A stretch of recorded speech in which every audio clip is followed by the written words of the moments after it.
ID cards once again back on the agenda. We've been here before.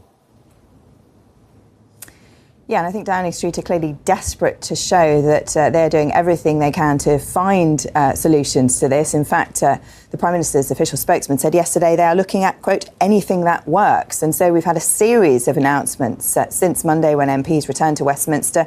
The latest idea is looking again at digital ID cards. Now, that was very much downplayed by the government pretty recently when it was raised. But Downing Street say the debate has changed. And I think significantly, they say people's expectations have changed. And so ministers are now looking again at the possibility of everybody having a unique ID, which they can use to prove that they are in this country illegally when applying for a job, for example, or paying bills and so on. The idea being to stop people being able to work in the so-called black economy and to reduce what are called the pull factors drawing people to this country, which is something President Macron asked Keir Starmer to look at when he was here earlier this year. Now, if all of this sounds a little bit familiar, yes, it is because the last Labour government tried to do this. Tony Blair and David Blunkett wanted to bring in a national ID card, but in the end that was scrapped by the coalition government because of concerns over the cost and over civil liberties. And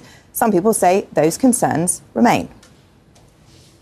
These types of systems collect vast amounts of personal information in centralized government databases that then become honeypots for hackers. And so there are real implications for the privacy, security and data rights of the whole population. France itself has mandatory ID cards, and that hasn't stopped an underground economy existing there.